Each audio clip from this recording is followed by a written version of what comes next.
verses 19 to 26. Om Namo Bhagavate Vasudevaya. Om Namo Bhagavate Vasudevaya. Om Namo Bhagavate Vasudevaya. So 19, these are prayers by Akrura. And at this stage, he's praying to different incarnations. The Sanskrit's quite lovely, so I'm going to read, at least for some of these incarnations. Namaste Bhuta Simhaya Sadhu Loka Vayapaha Vamanaya Namastubhyam Kranta Tribhuvanaya Cha. Obeisances to you, the amazing lion, Lord Narasimha, who remove your saintly devotees' fear, and to the dwarf Vamana, who stepped over the three worlds. Namo Brigunam Pataye Dripta Kshatra Vanachide Namaste Raghu Varyaya Ravananta Karaya Cha. Obeisances to you, Lord of the Brigus, who cut down the forest of the conceited royal order. That's Parashuram. And to Ram, the best of the Raghu dynasty, who put an end to the demon Ravana. Namaste Vasudevaya, Namah Shankarshanaya Cha, Pradyumnani Rudhaya, Sattvatam Pataye Namaha. Obeisances to you, Lord of the Sattvatas, in your forms of Vasudeva, Shankarshana, Pradyumna, and Aniruddha. Verse 22. Namo Bhudhaya Sudhaya Daitya Dhanava Mohine Mlecha Praya Kshatrahantre Namaste Kalkirupine. Obeisances to your form as the faultless Lord Buddha, who will bewilder the Daityas and Danavas, and to Lord Kalki, the annihilator of the meat-eaters, posing as kings. These are incarnations who at that time will appear in the future when the Bhagavatam was written, so it's spoken in future tense. Okay, from the last few verses, I'll just read the English. I read those because they were prayers to incarnations. O Supreme Lord, the living entities in this world are bewildered by your illusory energy, becoming involved in the false concepts of I and my. They are forced to wander along the paths of fruitive work. I am too deluded in this way. I too am deluded in this way, O Almighty Lord, foolishly thinking of my body, children, home, wife, money, and followers to be real, though they are actually unreal as a dream. Thus mistaking the temporary for the eternal, my body for myself, and sources of misery for sources of happiness. I have tried to take pleasure in material dualities. Covered in this way by ignorance, I could not recognize you as the real object of my love. And this is the last verse we'll read today. Just as a fool overlooks a body of water covered by the vegetation growing in it, and chases a mirage, so I have turned away from you. Tadvat tvaham paranamukha.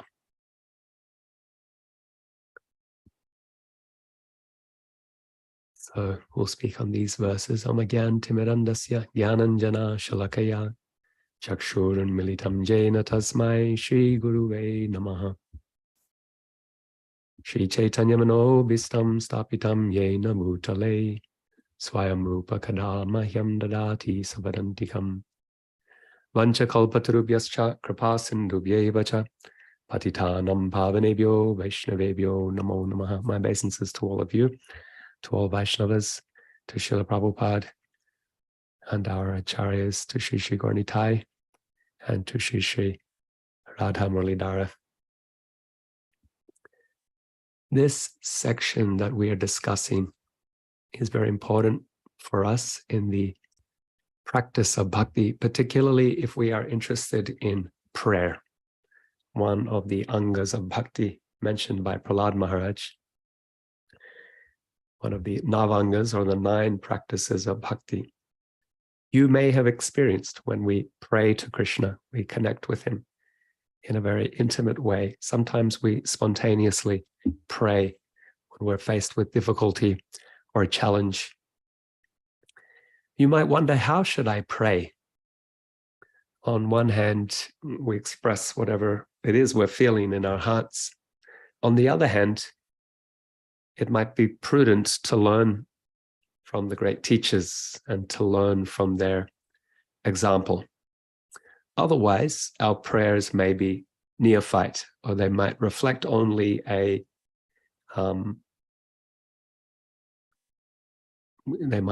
misunderstanding of God, of who God is, or a limited understanding of the person that we're praying to. So in that sense, then it would be good to learn from the exemplars.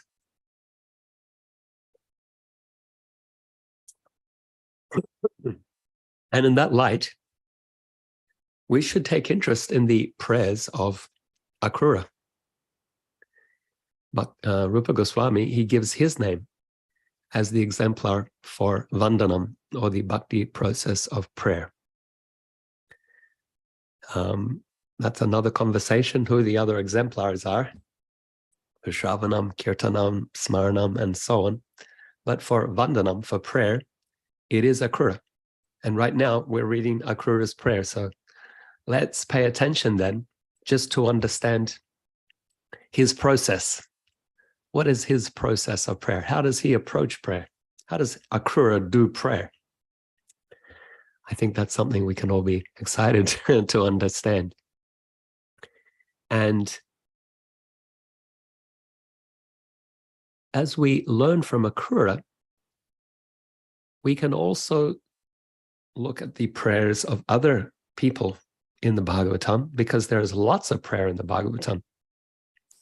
So we can start with Akrura because he's the exemplar, and then we can look back at prayers of Queen Kunti, prayers of Prahlad Maharaj, prayers of the demigods to Krishna when he's in the womb of Devaki, the prayers of Brahma after he stole the boys and the calves from Krishna while they were picnicking on the bank of the Yamuna, the prayers of Indra after he lifted after he tried to destroy the Brajbasis and Krishna had to lift the Govardhan hill to protect them. And when we do this, we find something really curious, really interesting. There is, in fact, a process or an order or some key themes to the prayer. Starting with the exemplar, looking back to the others, we find essentially 5 topics. Today we went through 2. We discussed Krishna's incarnations, or some of his incarnations, and then we started to discuss Akrura's own position. It's going to lead to something. I'm not going to, I should give it away because I want to give this overview of his 5 topics, but I won't discuss it in detail. It's going to lead to a request on his side, so that's tomorrow. It begins with, and we can explore this a little. It begins with, Krishna, you are the source of everything. When I look at these themes, they appear, Akrura is going to offer other prayers later on in the Bhagavatam as well, the same themes. Krishna is going to visit Akrura's house. You can look at the prayers that happen there as well, and these themes come up. So it's Krishna's the source. You are God, basically. This is a way of saying that you're God. You are the source of everything. So the verses 1 to 3, 15, there's this description how the universes have come from you, Krishna. I think you're my nephew. You're sitting on my chariot, but then I see you in the water. This is the extraordinary thing he's seen. Krishna and Balaram both on the chariot and then in the Yamuna River. In the Yamuna River, he's expanded to become Vishnu, lying on Balaram, who's become Shesh, the great serpent. That's his Lord. He's a Vaishnava. He's a devotee of Vishnu.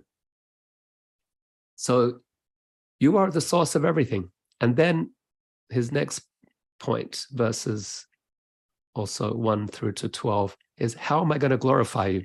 Like, what words could convey your glory? I'm inept. I don't have the capacity, the capability. Words themselves are not capable of encompassing or capturing or adequately expressing your glory. So what is to be said? Do we say nothing, or do we say something? So that's another topic, another theme. Then a third is that you are present everywhere. Verses 13 to 15, he says, you are present. You are omnipresent in your creation. And then today we have this, you are the Lord, the protector who descends into the world. You came as Narasimha. You came as Vamana. You came as Parashuram. You came as Ramachandra. You came as Vasudeva, Shankarshana, Pradyumna, Niruddha, the Chaturvyuha. You will come. You'll keep coming. You'll come as Buddha. You'll come as Kalki.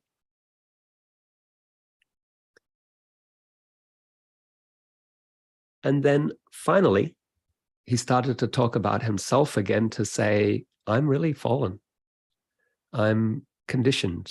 I'm bewildered. I identify with the material nature. And so what are we going to do about that? He's going to make a request. So those are the 5 themes. I just want to unpack them a bit more for you. Akrura starts with looking and seeing Mahavishnu in the Yamuna. His eyes see this magnificence before him. And in deep reverence, he says, I bow down to you, cause of all causes, original, inexhaustible person, Narayana. His mind then goes to the creation and the birth of the world, the birth of Brahma. He says, from the world of the lotus, born from your navel, Brahma appeared. And by his agency, the universe further came into being. The universe came into motion by your will. All the elements, earth, water, fire, air, ether, there's 24 of them.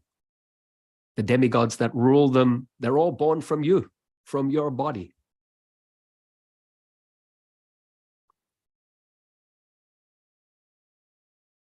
And so God is the source of everything. Omnipotent, omnipotent, all potency, all energy, the energy that we deal with, the energy that we're attracted to, the energy that confounds us. It's Krishna's. It all comes from Krishna.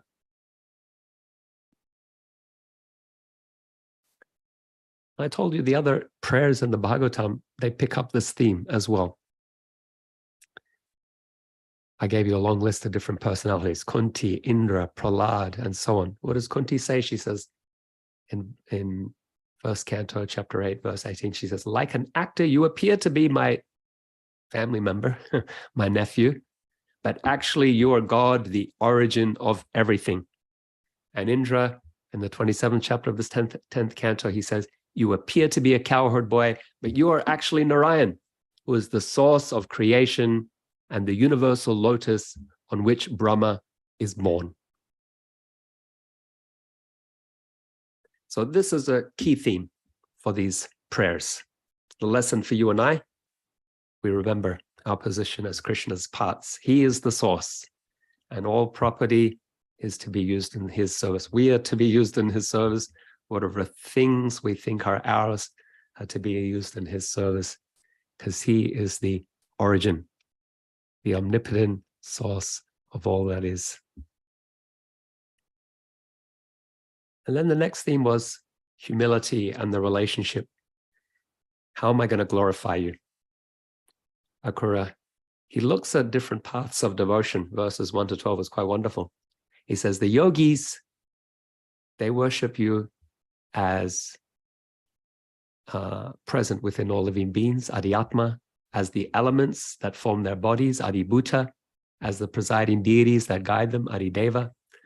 The Brahmanas, they worship you by their chanting of Vedic mantras and performing rituals. And the Gyanis, they worship you through renunciation and detachment and through philosophical inquiry. And the devotees, they worship you by following the Archana process, the Pancharatra system.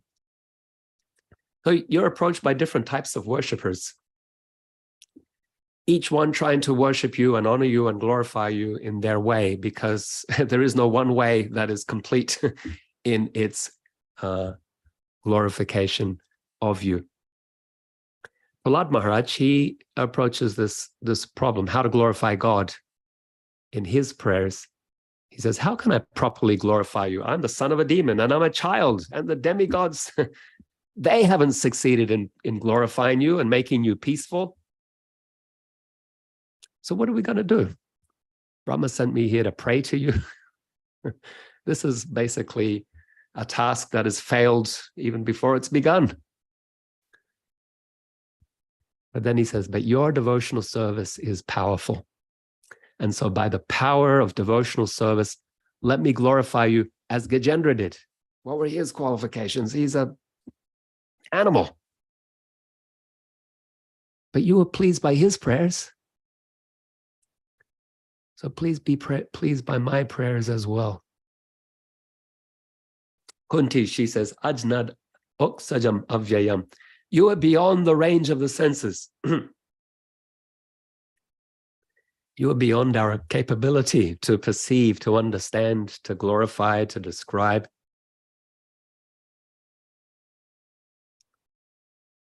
And her prayers are very intimate. She says, the sight of you being bound by Mother Yasoda with tears in your eyes, smeared with kajal, mascara, that's really bewildering, because you're God. You're the source of everything. And then seeing you crying like a little baby, that's bewildering. We're not capable of understanding you.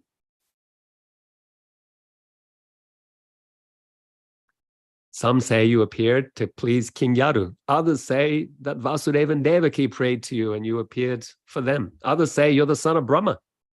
And sorry, not that you're the son of Brahma, that your son Brahma prayed to you and that's why you came.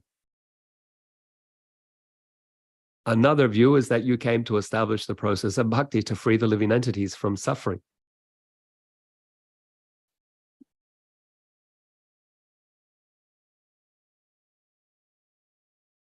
Brahma says, after many years of study, it's impossible to know you, but those who receive your mercy, they can know something. And really, those who know that they don't know you, they know something. I love that. Those who think they know you know nothing. Those who know that they don't know, they know something.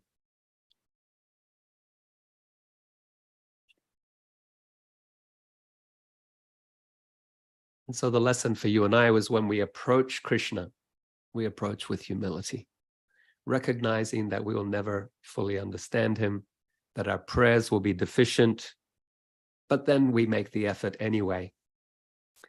Krishna can choose to reveal himself. Krishna can choose to empower us to serve him. Prahlad Maharaj says, please empower my words.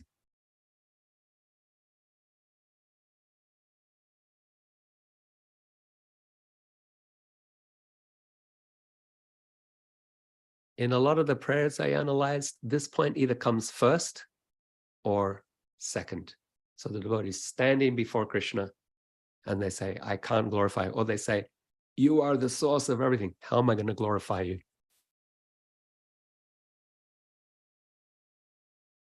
And then next, Akrura is considered in verses 13 to 15.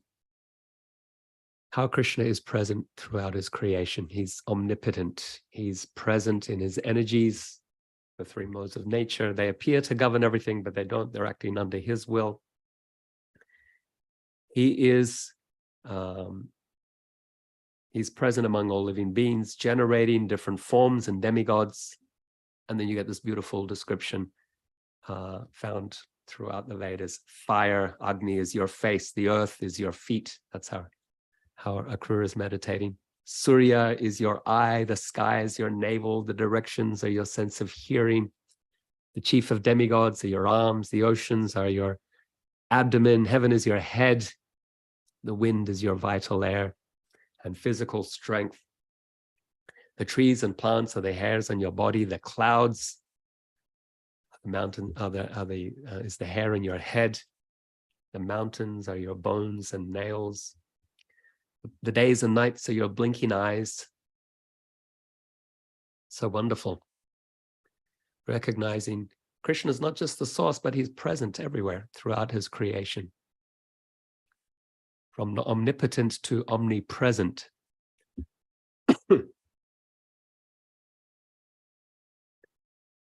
Kunti Devi, she says, Alakshanam sarvabhutanam antabahira vastitam. You are inside and outside of everything, and yet you are invisible to all.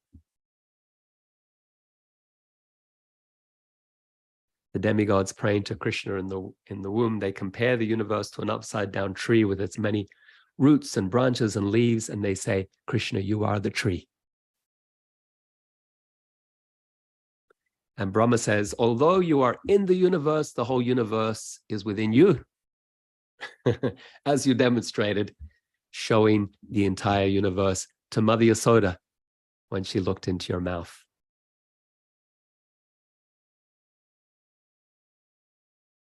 And so the lesson for you and I, to recognize Krishna's omnipresence and appreciate our dependence. And the dependence of all things and all beings on Krishna. We learn to see Krishna everywhere, to appreciate everything as his mercy. We come to recognize that we cannot possess anything or anyone. What is our position? To serve, to care.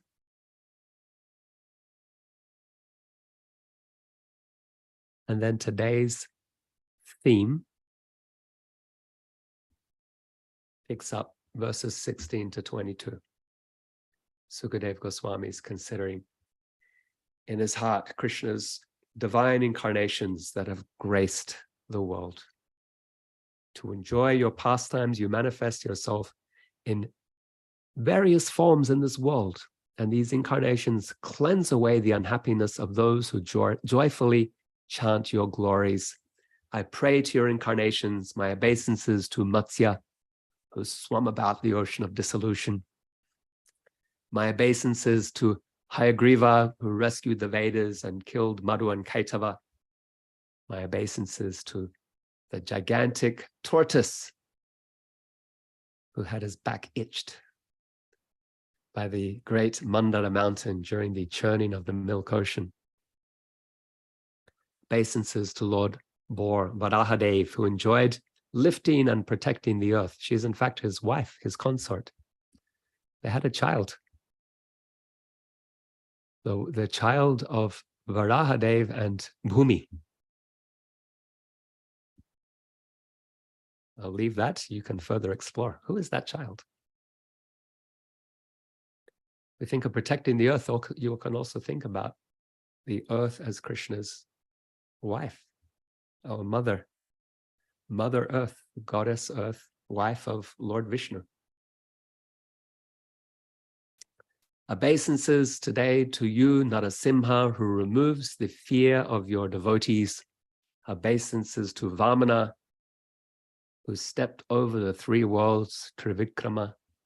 Obeisances to Parashuram, who cut down the forest of the conceited royal order, to Ram, the best of the Raghu dynasty, who put an end to Ravana, to the Chaturvyuha, to faultless Buddha, who will bewilder the Daityas and Danavas. Those Daityas means the sons of or descendants of Diti. Diti, the mother of demons. In the Bhagavad Gita, Krishna says, Prahladas chami daityanam. Among the Daityas, I am Prahlad. So Buddha's going to bewilder the demons. It seems in Kali Yuga, everyone has some demon in them. Everyone is very bewildered. And then Kalki. the annihilator of meat eaters posing as kings, will come in the future. And so the theme here is Krishna's protection. Krishna, you protect the pious, you battle evil, you care for us, you love us so much that you come, you keep coming as different incarnations. Odunala Kuvera and Manigriva say, the twin Arjun trees, they marvel also at Krishna's appearances as Matsya and Kurma and Varaha. And Prahlad Maharaj, he glorifies the Leela avatars of Hayagriva, Ram, Varaha, Parashuram, Vamana, Matsya. He also glorifies the Yuga avatars. And then he says something wonderful. He says, but in Kali Yuga, your incarnation is hidden, Chana avatara. He says, you don't directly assert yourself as God in Kali Yuga, but you come as this hidden incarnation, whom we know to be Sri Chaitanya Mahaprabhu. He says, therefore you're called Triyuga, because your Kali Yuga avatara is a hidden incarnation.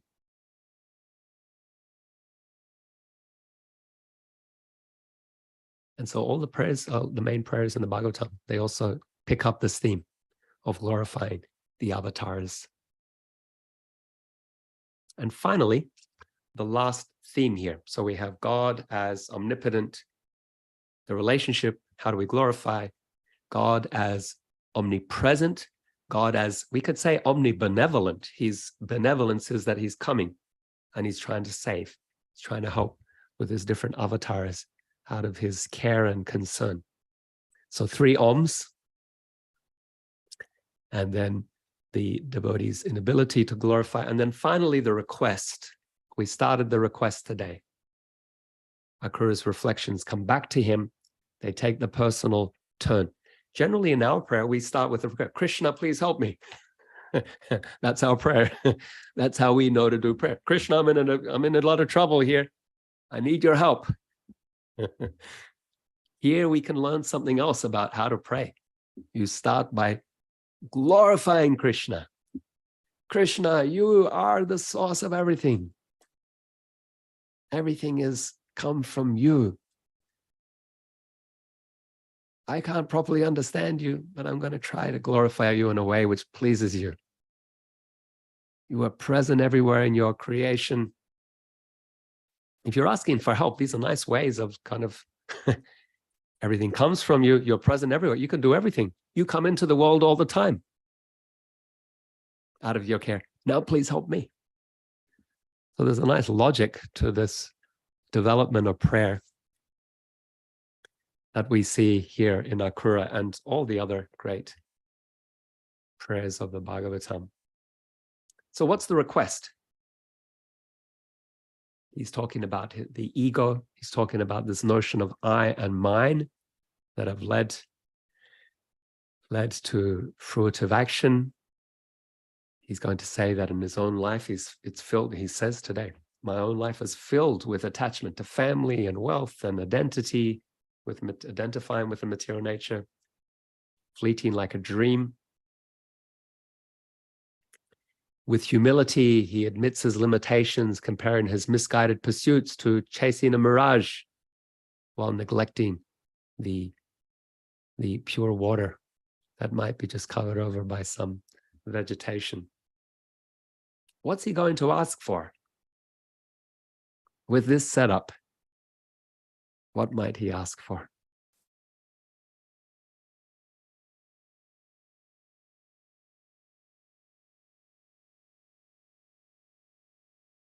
He's the exemplar of the bhakti process of prayer. Devotional service. He's going, yeah, thank you. He's going to ask for devotional service. All up until this point, it's been glorification. And now, process of devotional. Now he's going to say, please help me become your devotee.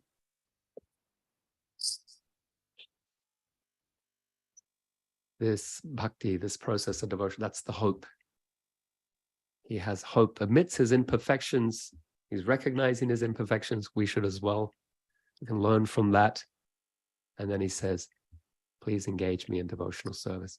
Kunti Devi, she says, please protect me. From what? Not from distress, not from the different calamities I had in the past. He says, let the calamities come again and again. Please protect me by severing my attachments to family.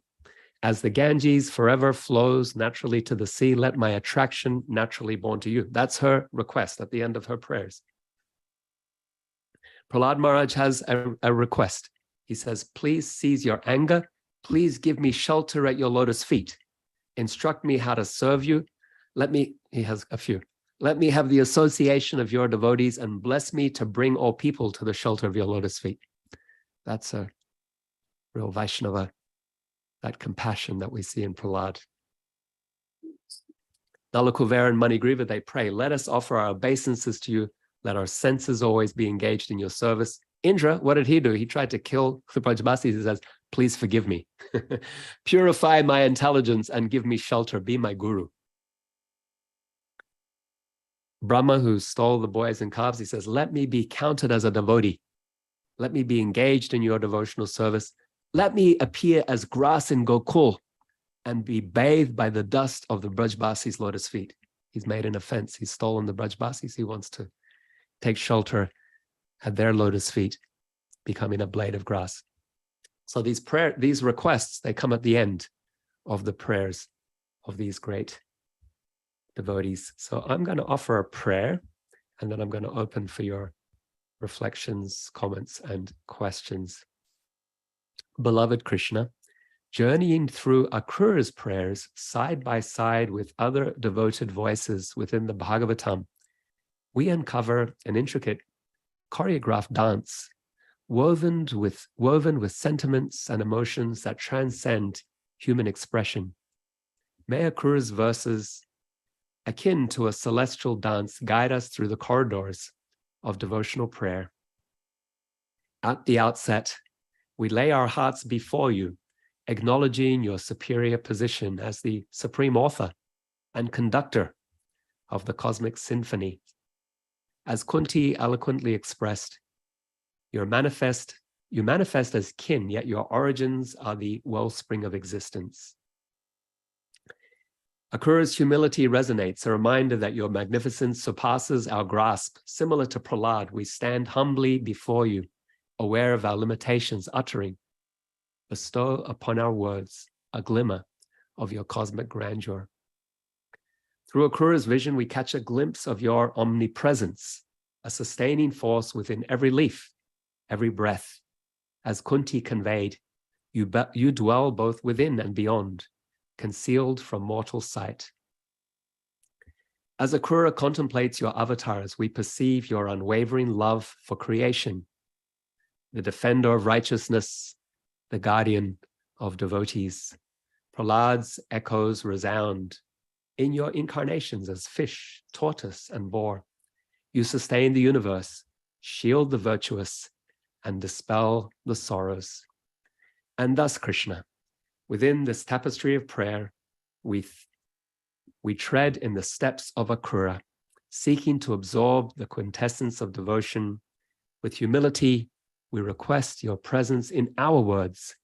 Like the devoted souls of yore, we implore your divine blessings, not for transient desires, but to be entranced by the harmonious symphony of your devotional service. So there we conclude. And invite your reflections on Akrura's prayers. Gosh, can you hear me okay? We can, yeah. In class like that, it's hard to say anything but wow. You know, what occurs to us, praying to Prabhupada what to say. You were making a really interesting point about how the beginning of prayer is to glorify the Lord, right? And of course it says Vasudeva Savamiti, that, you know, once you understand Krishna's everything, then serve Krishna. And interestingly enough, as we hear how wonderful Krishna is, how great he is, how loving he is, how how the way different manifests in different ways, and how perfect He is caring for us. What could we ask for? If we keep that in mind, how can we ask for anything except how can I get in line with that whole operation? Why ask for anything else except, hey, what do you want me to do? Rather than ask for anything ridiculous. And you Wonderful. make a point about how sometimes we ask for ridiculous things. It's pathetic and it's ridiculous and it's insane practically to ask for anything except, Lord, how can I serve you? You Mm. know, you're doing everything in such a wonderful way. Wonderful. I really appreciate that. If you go through this process, at the end, you'll be purified enough that you'll say, like, whatever thing you had will be, how can I serve you? I really like that. There's that one joke the devotees tell about the atheist and the grizzly bear. You know that one, right? I don't. Atheist never prayed, and he's in the jungle, and a grizzly bear starts chasing him. So all of a sudden, he's in perilous condition, and he's running, and he's thinking, well, what am I going to do? Well, maybe I could pray. And then he trips and he falls, and the grizzly bear jumps on him. So he makes a prayer appropriately. We had a nice walk. Yeah, we just had a wonderful walk, and Wait, you we can need walk to, all the way around the pond. somebody. It's so beautiful. Somebody else is opening it. We didn't hear the punchline of your joke.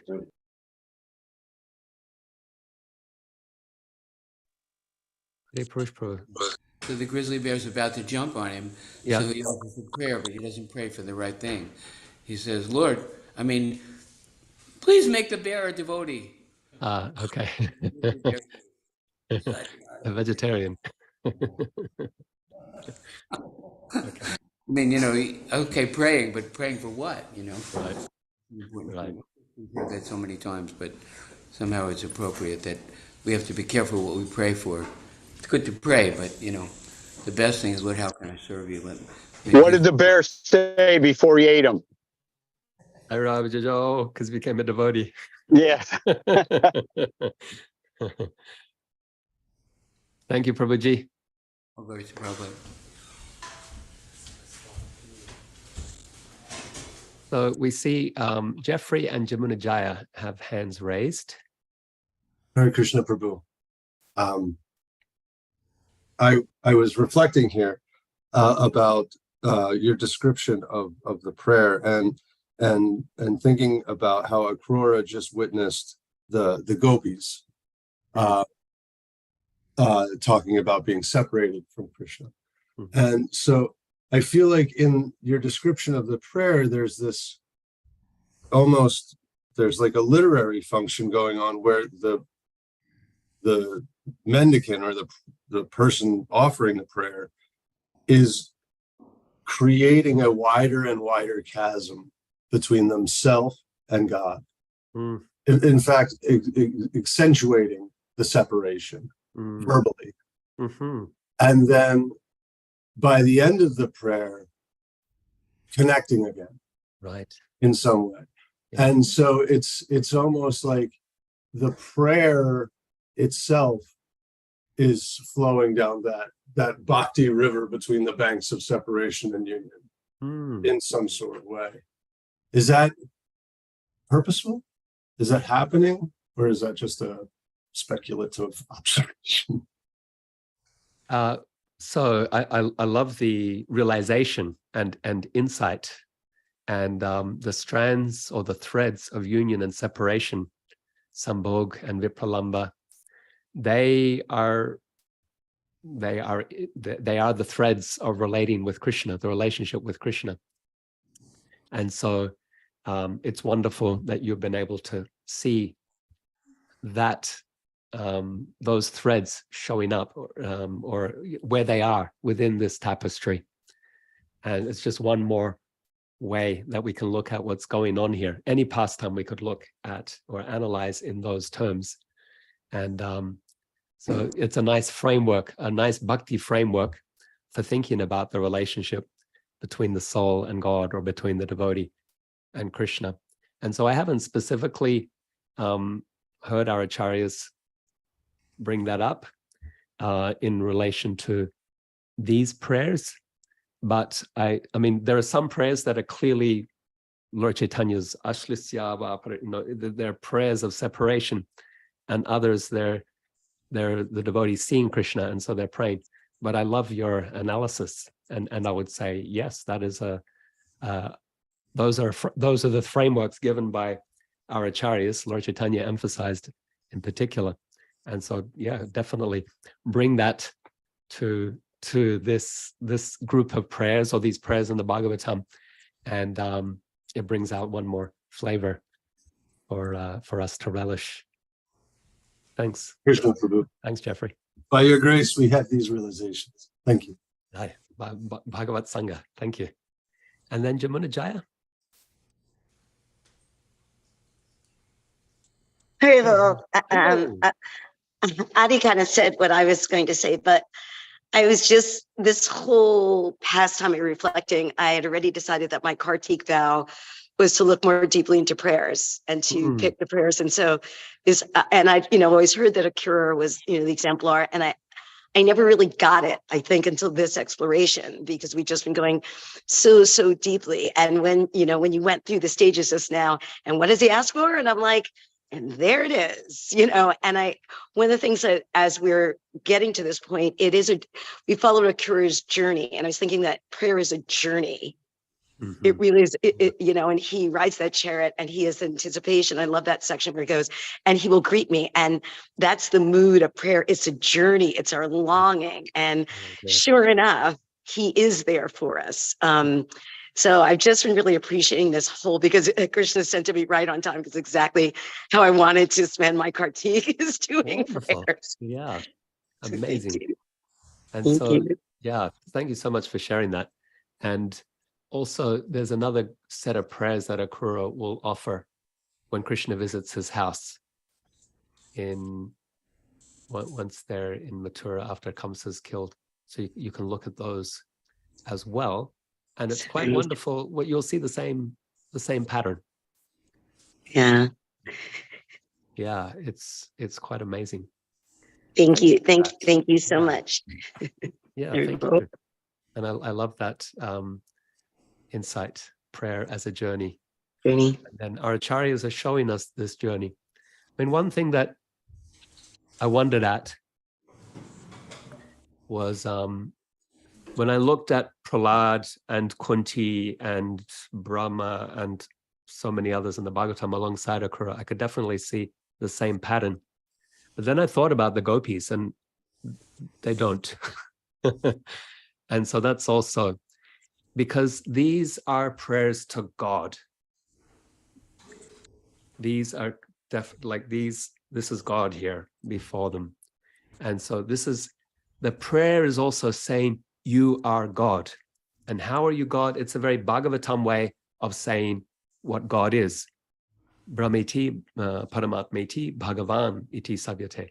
You are present everywhere, you're localized, and then you're the person who comes as the avatar and the protector. The second canto basically follows the same pattern to say this is God. But then the gopis, they're doing, it's just intimate, loving. They break all the rules. Yeah. Thank you. Thank you all. Grantaraj Srimad Bhagavatam ki jai, Srila Prabhupada ki jai, Samadhita Bhakta Vrinda ki jai, Shri Radha Murlidhara ki jai, Shri Gaurachandra ki jai, Nitai Gaur Premanandi.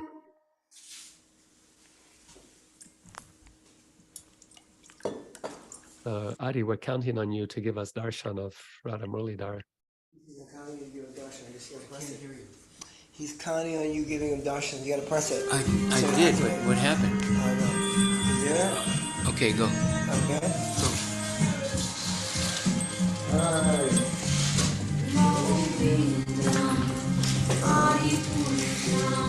Adi, the background's still on.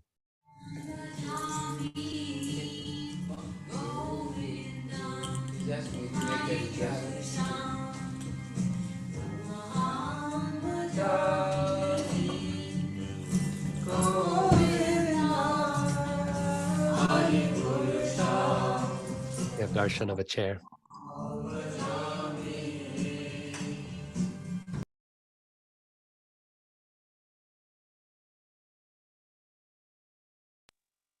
I'm headed upstairs. I'm in the temple. I can bring darshan in a second. Okay, thanks.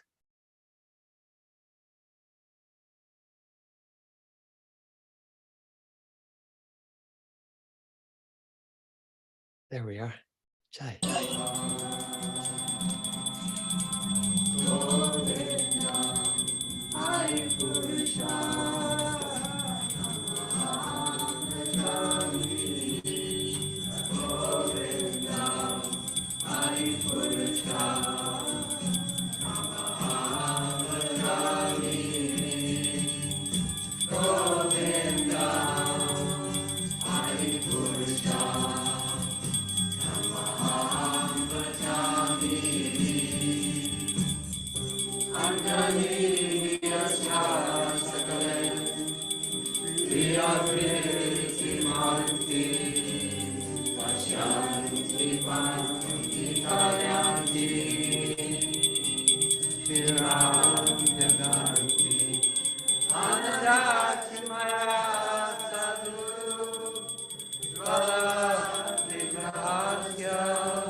Take this.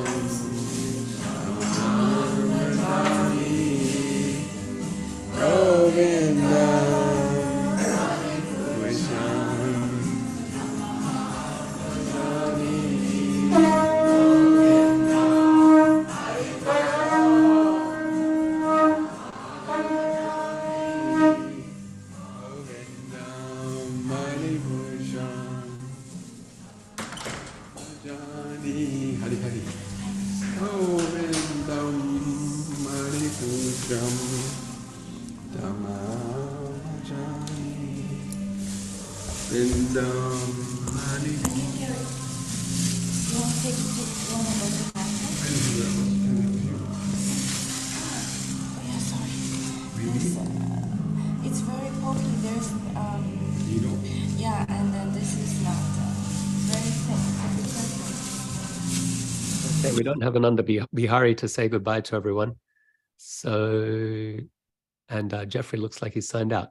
So, there you are. I'm here. I'm here. You're here. Okay. I'm here. I'm Hi. sorry. I was cleaning and something happened at work that needed Sure. my attention. Prahlad, wonderful class. Thank you so much. A question. Do you have time for one more question? Sure.